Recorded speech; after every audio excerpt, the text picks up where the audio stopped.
Right, this is video 4, chapter 4, creating the actual product, and this video is going to concentrate on creating your ebook.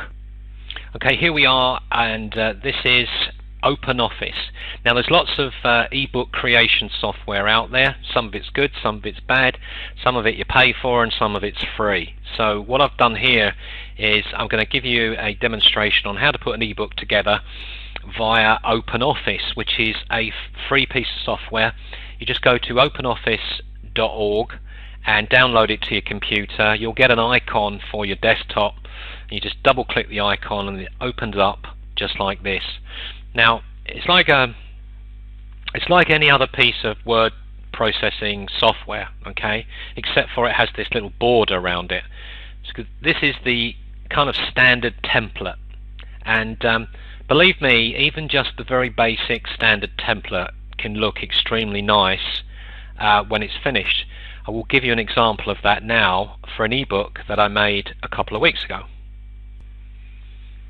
Now this is an ebook I made in OpenOffice, and this is 22 pages, and you can see I've got the graphic there on the first page, followed by the title, then my name, the author's name, and then this is actually a free ebook, this one. This is one that I gave away, and I did a little table here with each page number in, and I also put a clickable link to my blog alongside it. But as I say, this was a free ebook. Now I also put my picture in on page 2, table of contents, then I put the chapters in, another table with page 2 in, and then I put the copyright notice in, and then I started to fill the ebook with chapters. So that's chapter 1, and every so often I've put a picture in. Now the first thing I'm going to say to you is put pictures in, but don't put them in there just for the sake of it. Put pictures in that are relevant to the content. In other words, don't have content and pictures running against each other. Don't have a picture about something completely different from the content you're writing about. There's no point. The picture should complement the content. Okay, so that's just an ebook I did using this very same method that I'm showing you here, openoffice.org, and as you can see, it looks pretty nice. So let's go back to what we were doing. Okay, here we are back at openoffice.org, and we have basically a blank sheet of paper. Now on the very first page, what I would suggest is to have your graphic here, okay, which is the ebook cover. Now the ebook cover will fill a large part of this first page. Now what we need to do is we need to decide what we're going to call this book, and we need to decide what the graphic should look like to a degree. So in other words, we need some sort of design. What I tend to do is I go to sites like 123rf.com, which are sites where you can buy images at very low prices and you have permission to use them. Don't take chances, don't go out onto the internet and start looking for images and just using them, because someone eventually may be coming back to you wanting to know why you've copied or you've used their images without permission. So for the sake of a few cents or a few pence per image, go to sites like 123rf.com, or maybe you've got a favorite site where you can purchase the rights to use images. Now I've also added a video as an unannounced bonus, which is basically entitled How to Legally Get 10 Million Free Royalty-Free Images. It's just amazing really what you can get out there and have permission to use. So check out that free bonus which I've added with this product. Now let's get on to okay, on the first page here, what we're going to do is, as we've said, we're going to put our graphic in, so we're going to get that done, and then I'm going to put, quite simply, the title and the author's name. So we're going to call this 5 Simple Steps to Create Killer Products, rather surprisingly. And let me just type that in.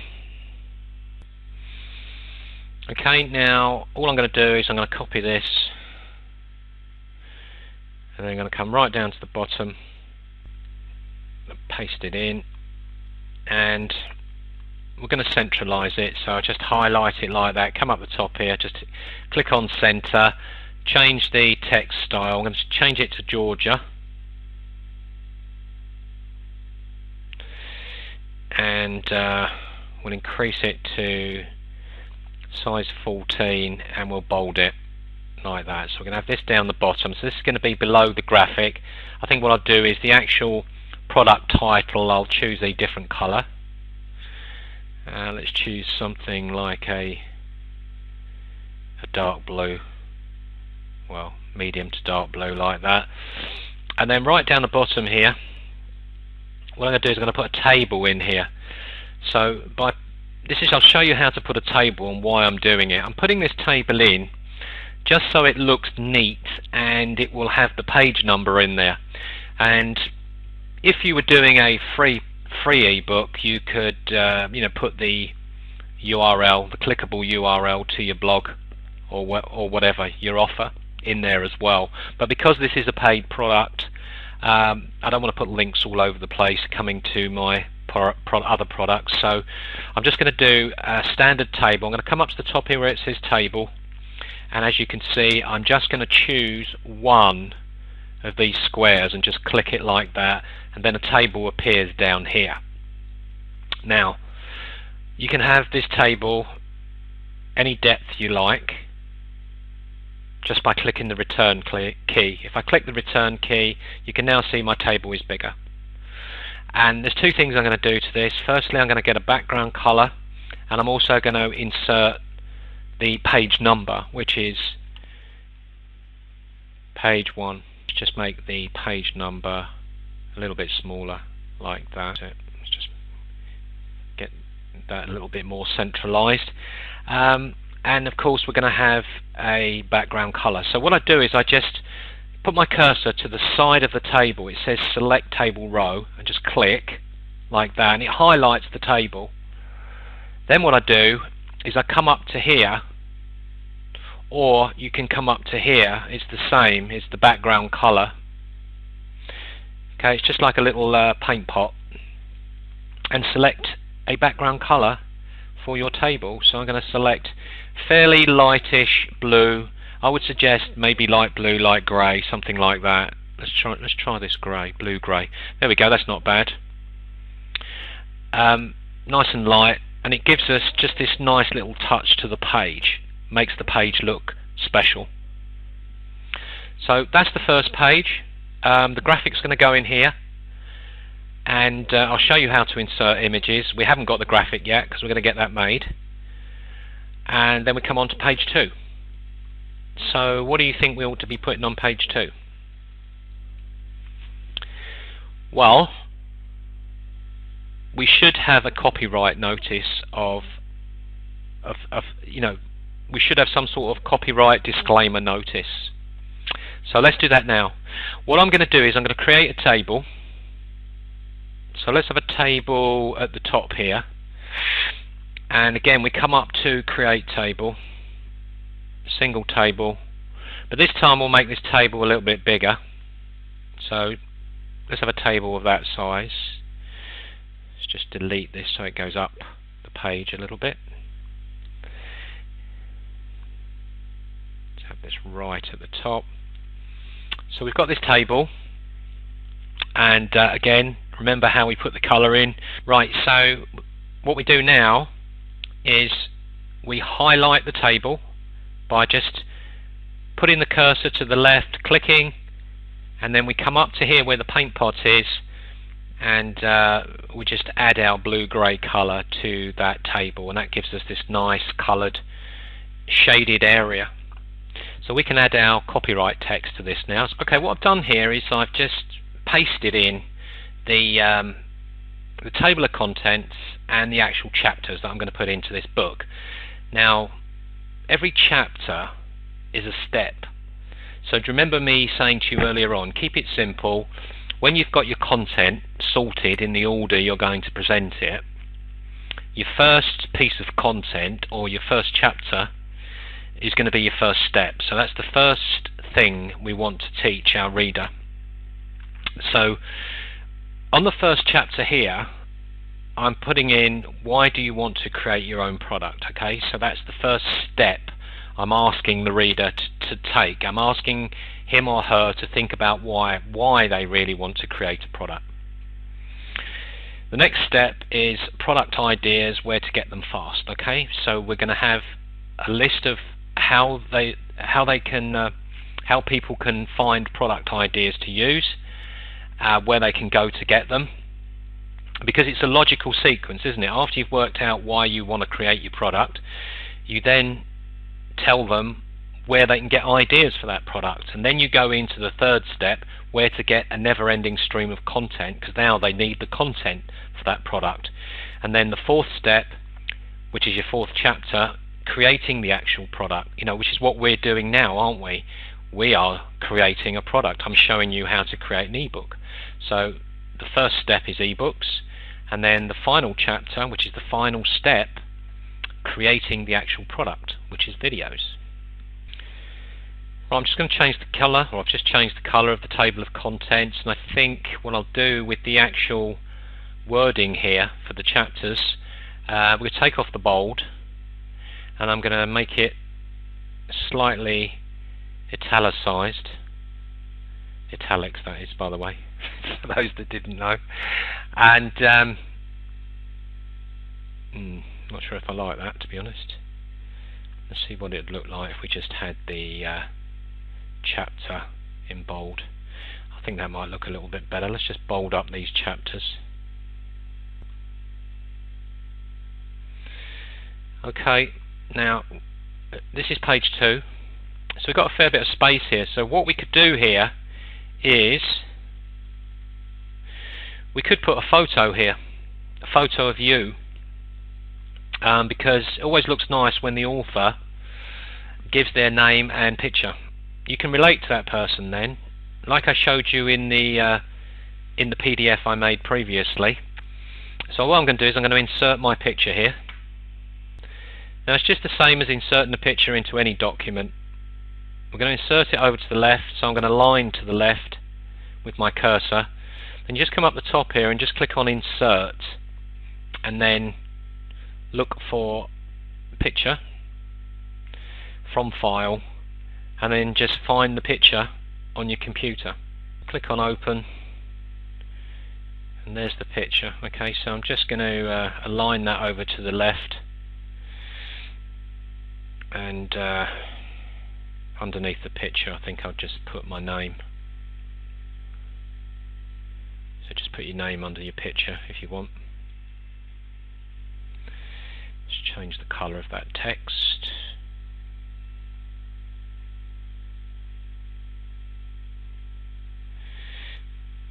And page 2 is not looking too bad at the moment. We've got the copyright notice up the top. I mean, you can have this anywhere on this page. It doesn't have to be up the top. You can have your image up the top if you want. So then we've got the image, got the table of contents.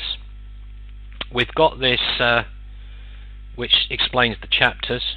I'll leave that there. And what I'm going to do is I'm going to put the same table that I've got on page 1 down on page 2. Now this is what you do. You just use your cursor, click on the table, go Control C, or if you've got a Mac, go Command C, and then when you get down to the bottom of this page again, just go Control V if you've got a PC, or Command V, and that will just drop that table into the bottom of page 2. So all you need to do now is just change the number to a 2. Simple as that. Now I've added the rest of the chapters. I've included some images, and I've put some clickable links into the book, and as you can see the book's looking pretty good at the moment. So how do we add images?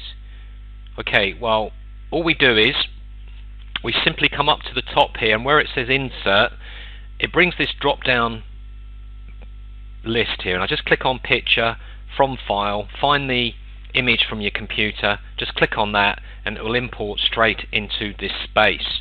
Now, I think, as I mentioned to you earlier, the best images probably you can use for ebooks are ones that are on white backgrounds or are on transparent backgrounds. Now, if they're on transparent backgrounds, they would be a PNG file.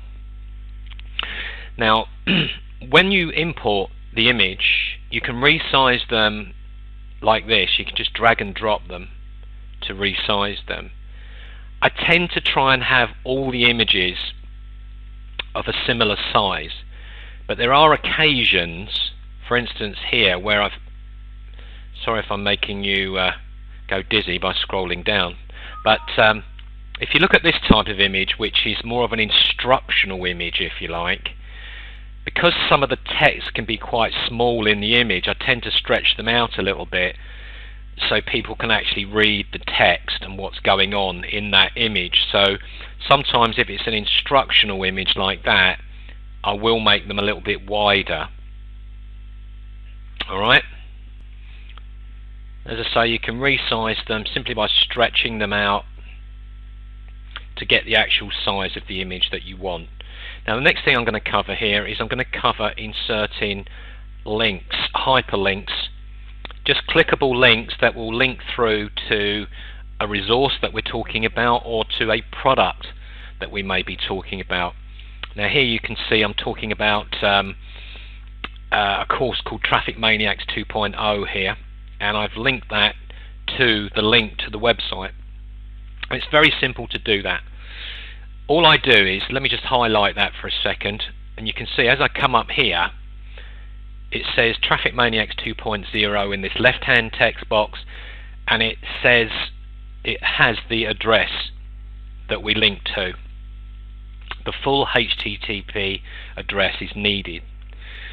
And over to our right here, we have this hyperlink drop-down list, which you just click and just click Add as Text, which means that it will form a nice clickable link like this as text, and once this whole document has been converted into a PDF, then we can people will be able to click on those links and go through to those websites that you're talking about. So that covers links. Now let's go through the document. As you can see, we've got content, we've got images, we've got clickable links, we've got these little footers that we created early on, and we just keep cutting and pasting them into the document. Anytime you want to get rid of something like this, you just highlight it and you come up to the top here where it says table and just go to delete, come across to delete table, click it, and that will delete that table. So if you put any tables into your document that you no longer want, that's what you do. Now we're getting on to the last few chapters here, last couple of chapters I should say, and we're talking about creating clickable links as I'm explaining to you now, and then in the last chapter I'm talking about creating the actual product via videos. Now I'm sure you can appreciate this is not a video course on how to make videos. There are courses out there for that, but it is a course on how to, or why you should and how you do a video product. So I'm going to be explaining that in greater detail in video 5, which is the next video. So this is how I've explained it into the document, and I've put some useful links here for various screencast software that you can use, both free and also paid software. I'm recording this in Camtasia, but I have done a demonstration video for you in Cam Studio, which is free. And coming into the final few pages of the ebook, we're going to sum it up. So what I've done here is I've summed up what we've spoken about into the final few pages, and then we have the resource list. Now this is very important because everything you've been talking about in this document you should list at the end in a list of resources with clickable links to those sources. So that is how to create your document. And you see I've put the copyright notice into the final page as well. Now what we need to do is we need to turn this into a PDF. Now you may well have PDF software on your computer already that you prefer, but with OpenOffice all you do, and it is really simple, you just come up to the toolbar here and you can see this little icon here. It's a PDF icon. It's about 6 icons in from the left, and you just simply click that to export this document directly into a PDF. Now I don't want to do that at the moment because I need to check this document over for any final mistakes, and any spelling mistakes, any grammatical mistakes that you can find. You want to iron those out now before you turn this into a PDF. Hope you've enjoyed this video. I'll be speaking to you in video 5.